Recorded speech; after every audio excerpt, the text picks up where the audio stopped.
I just watched this Mel Gibson short video and I have to share it. It's incredible. He talks about Pope Francis. He talks about canceled priests. He talks about bad bishops. He talks about Archbishop Viganò. He talks about the infiltration of the Catholic Church. Oh, we got an echo here. Talking loop.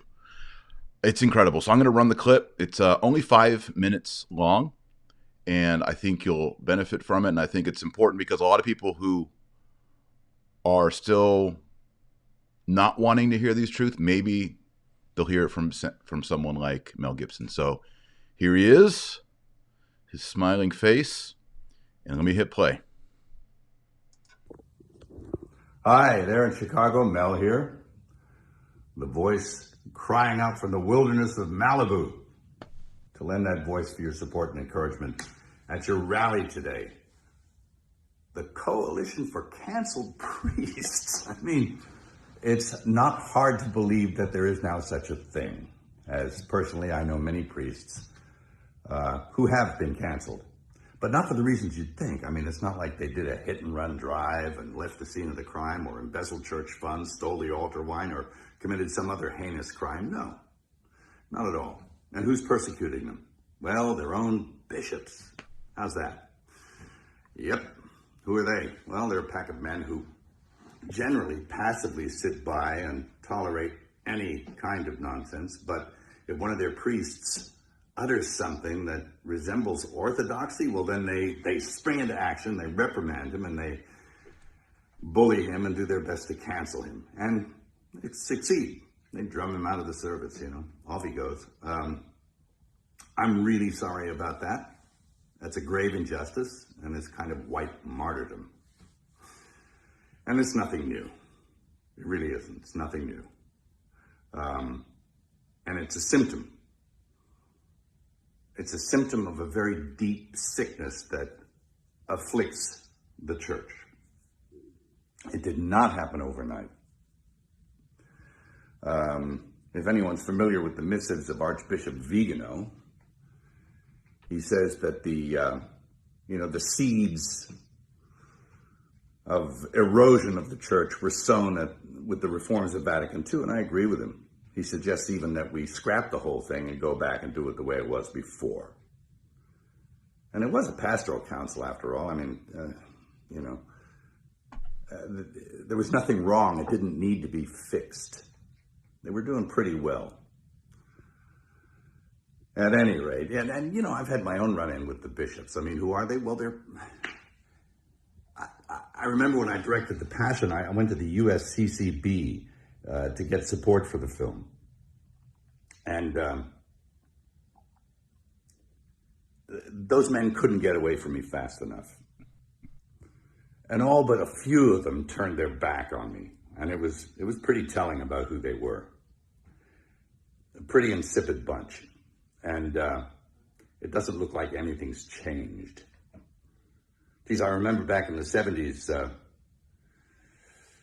old priests, good priests, who were bullied and persecuted by their bishops. There was a rash of it back then also, and it was because they wanted to maintain what it was that they were ordained to do. They didn't want to go along with the new liturgy and the reforms of Vatican II, and so that they were really heavily leaned on. It was never abrogated, the old Mass, never, and it still hasn't been.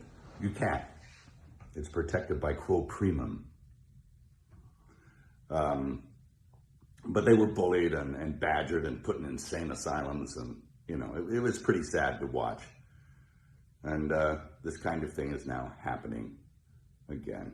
So, and how are we supposed to know the good guys from the bad guys? Well, we were given a standard by which to judge them.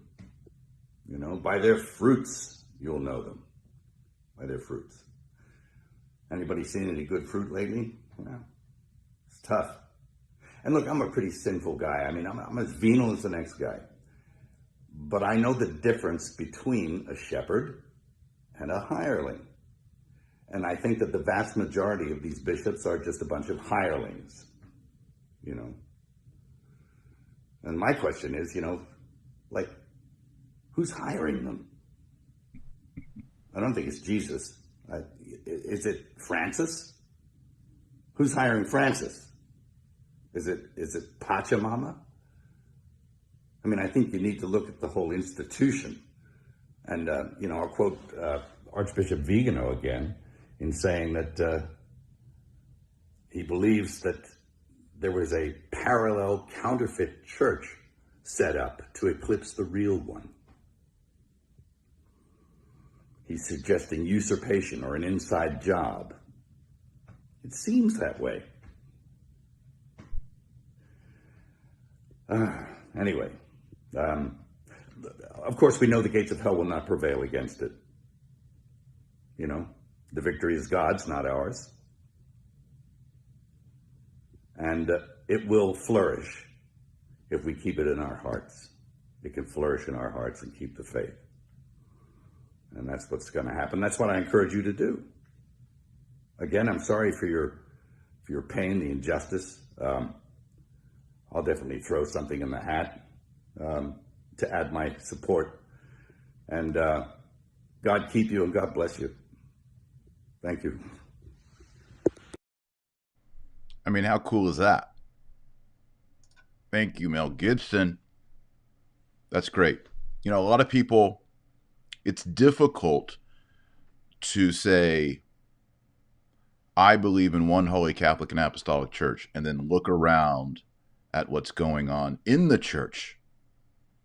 It creates in us a cognitive dissonance. How do we understand these things? People don't even want to look into it. And I don't think any of us have the full answers on how to work it all out, but obviously something bad is going on. Priests canceled, bishops as hirelings. He talks about Francis. He talks about Viganò. He talks about the inside job. I was really hoping he'd say the word infiltration, but he didn't. Anyway, thanks, Mel Gibson. Y'all have a great weekend. I just want to share that video with you, and maybe you can share it with someone who needs to see it. I think it's encouraging. I like it. So pray the rosary every single day, and we will close with we'll do the Hail Mary in Latin. Oremus nomini Patris et Filii et Spiritus Sancti. Amen. Ave Maria, gratia plena, Dominus tecum, benedicta tu in mulieribus, et benedictus fructus ventris tui, Iesus. Sancta Maria, Mater Dei, or pro nobis peccatoribus, nunc et hora mortis nostrae. Amen. Nomini Patris et Filii et Spiritus Sancti. Amen. All right, friends. Pray the rosary every day. And remember, our Lord Jesus Christ says you're the light of the world and the salt of the earth. So go out there and be salty. God bless. Godspeed. Pray for Holy Mother Church.